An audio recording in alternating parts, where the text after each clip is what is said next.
I want to do another installment of the series, my ethic playlist of virtue ethics. Um, this is also from this anthology, the Employment anthology. I mean, like I said, I'll be doing stuff from in virtue ethics from this, as well as from this, as well as other papers I have somewhere. I don't know. But anyway, this is a selection from a book by Bernhard Mayo, which is called "Ethics in the Moral Life," and this is called "Virtue and the Moral Life." And this is very interesting to me because it compares and contrasts with theories of consequentialism and Kantianism and deontology, and it sort of compares and contrasts and discusses something that I find very very interesting about virtue theories, about virtue ethics. So I'm going to read parts of this here because it's very interesting. I don't know, I have some parts to read, so hopefully I don't get lost here. Anyway, if we wish to inquire about Aristotle's moral views, it is no use looking for a set of principles. Of course, we can find some principles to which you must have subscribed. For instance, one ought not to commit adultery. But what we find much more prominently is a set of character traits, a list of certain types of person: the courageous man, the niggardly man, the boaster, the lavish spender, and so on. The basic moral question for Aristotle is not "what shall I do," but "what shall I be?" Look back. I mean, most of you should probably know, a good amount about deontology, Kantianism, and consequentialism. Think back to those. There's one thing that those have in common, because they have a prescription, a code about what I should do to be moral. And the only difference between stuff like deontology and Kantianism versus consequentialism is that deontology and Kantianism say that you should do this because there's a certain duty, a moral absolute, which says you need to do this at all costs. Kant said one should never lie. One should never lie. No matter what the circumstances, never ever lie. Because of the moral absolute, that's that's something that comes from the categorical imperative, is that you should never lie no matter what happens.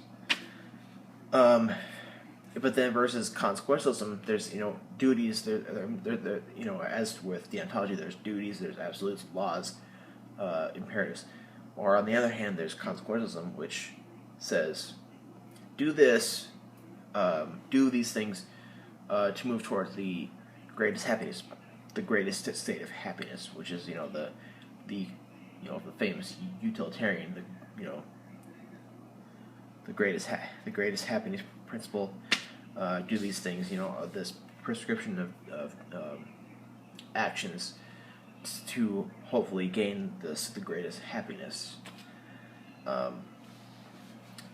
They're the two, deontology and consequentialism. They're the same because there's prescriptions, there's laws.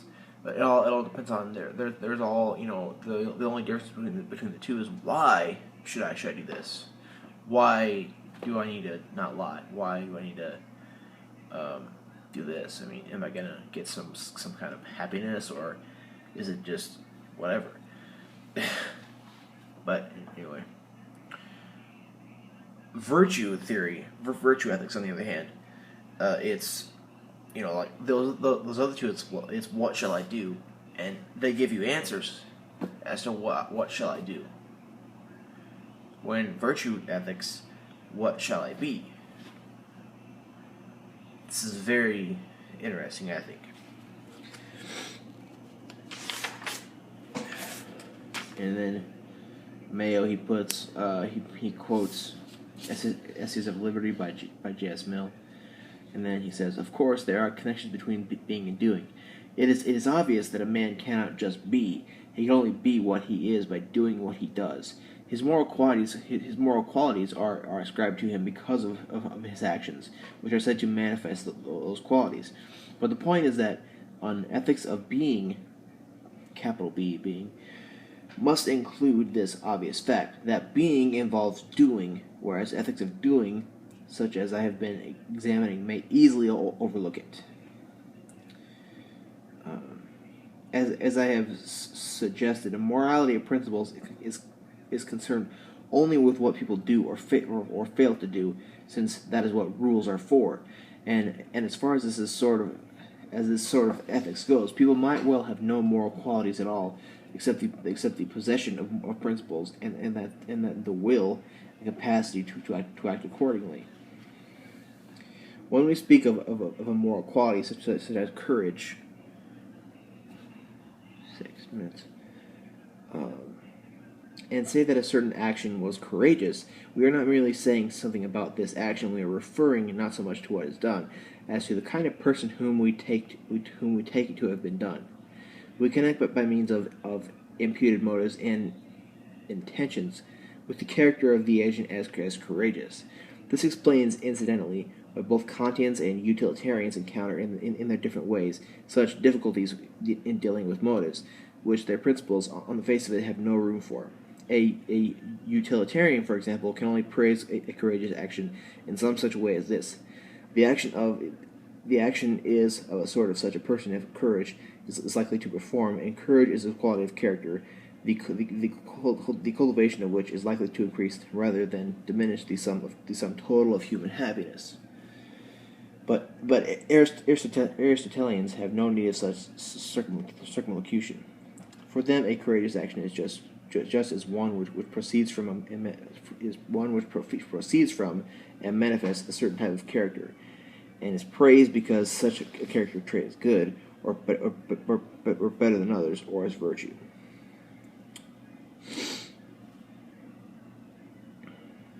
According to which it is not the character which is good, but the cultivation of the character which is right.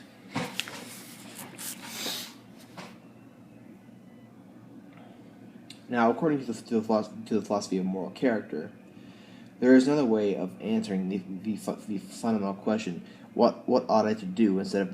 Instead of quoting a rule, we quote a quality of character, a virtue. We say, be brave, or be patient, or be lenient.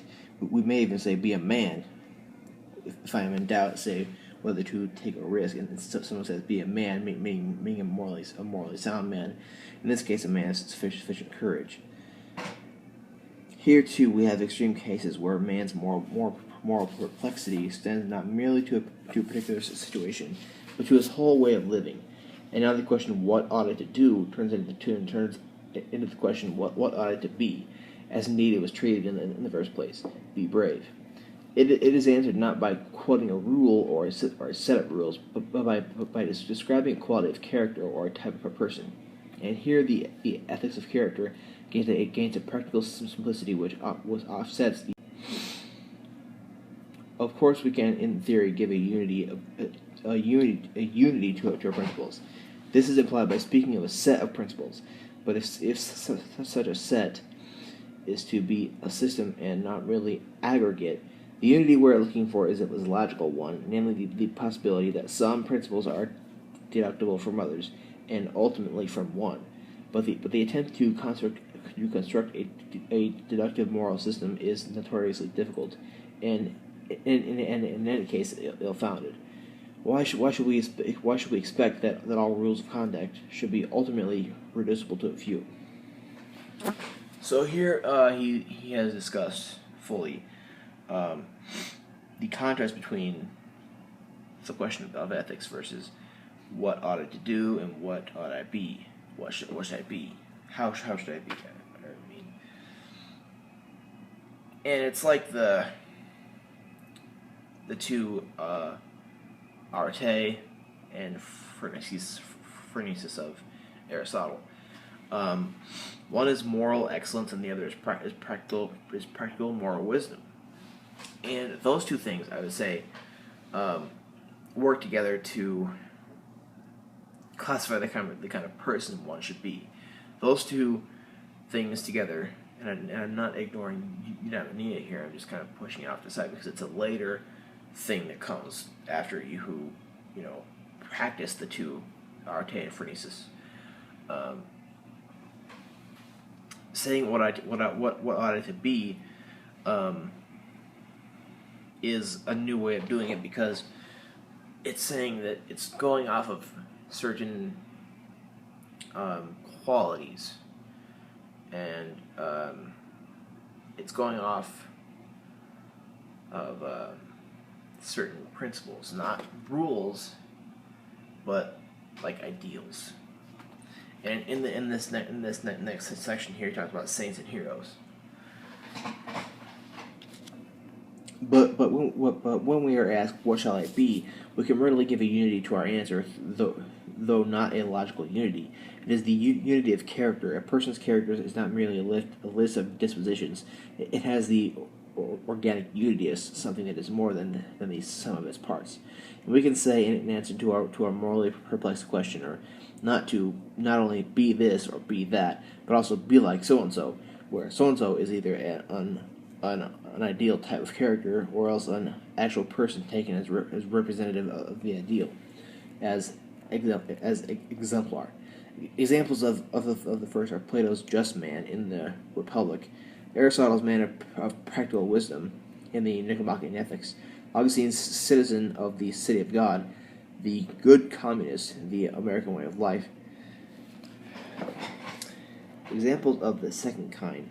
The exemplar are Socrates, Christ, Buddha, St. Francis, the heroes of epic writers and of novelists.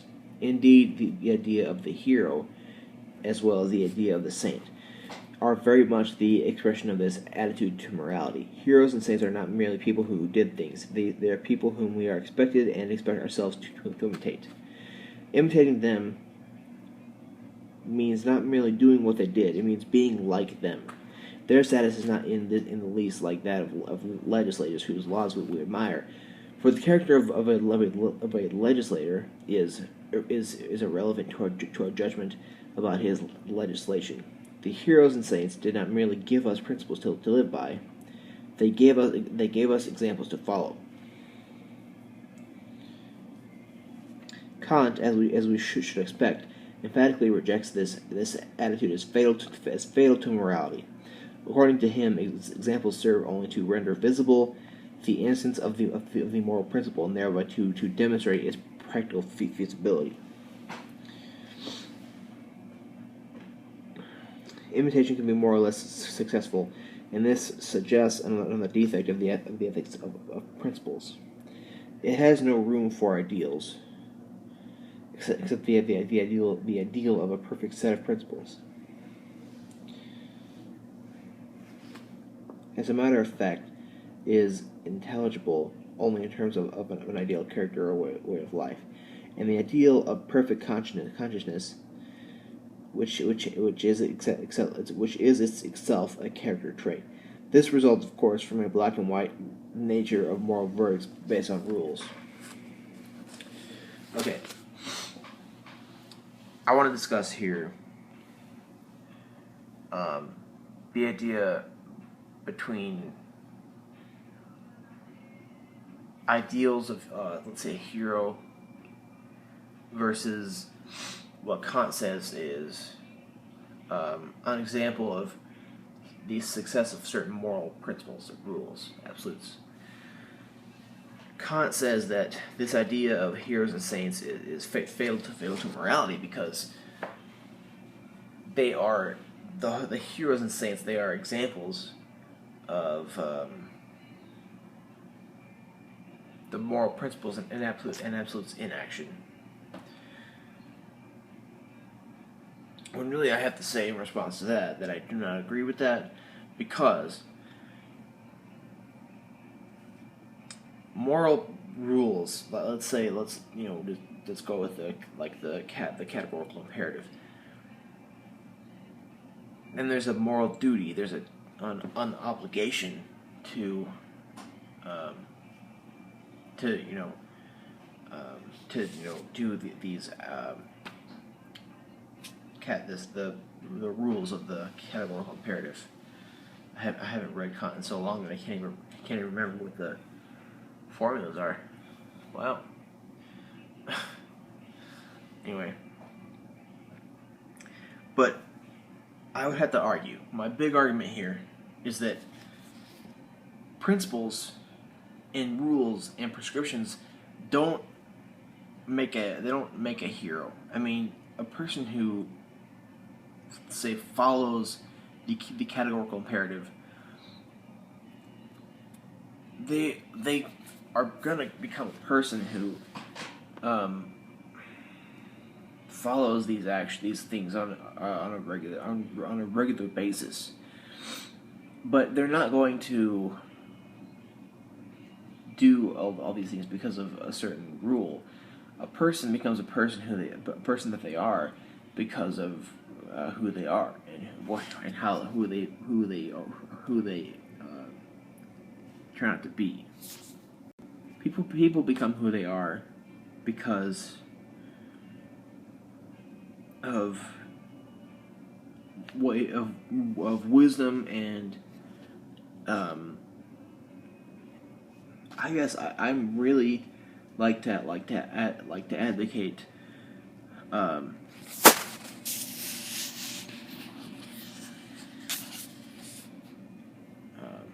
I really like to advocate the ideas of I like to advocate the hero that they exist because of wisdom and certain excellence, and I think it can be argued, pretty well. I mean, I don't think I can do it here, but I think it can be argued very well that. First of all, I think it can be argued against the consequentialist position that doing things because of greatest sum total of happiness is not going to make a hero. Because let's say you are a utilitarian, and that first of all is not going to make a hero because they're doing it because of the certain sum total of happiness that they're trying to chase. But then the way of refuting the Kantian, the ontological position that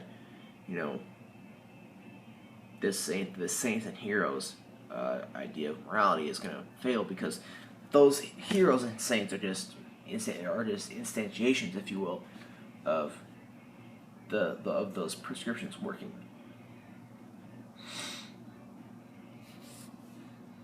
But then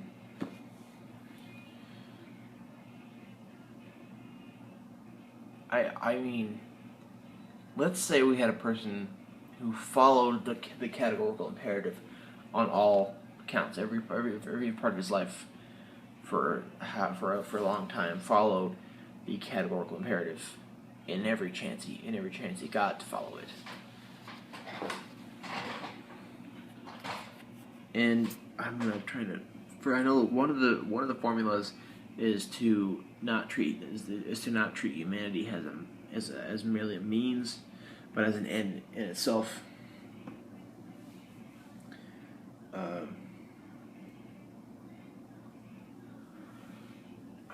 can't remember the other ones.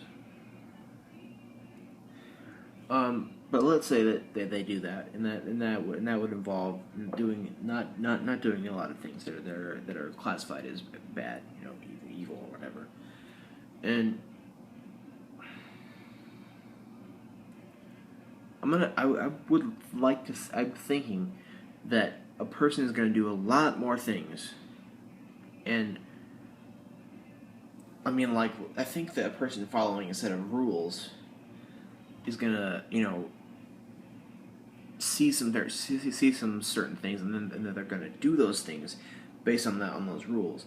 But a person who, I think there's more character because of who a person is and how the person is, what character traits that there are in a person. That person who has real character real virtuous character, real virtues, real good traits, that person is going to, in my opinion, do a lot more things for humanity or do a lot more things for the world than someone that's following a group of principles.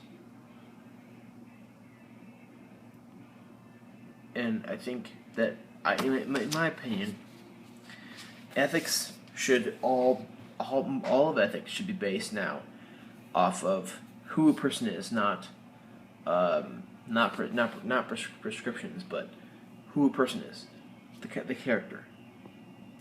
So I think that moral acts comes from character and who a person is, rather than absolutes or obligations.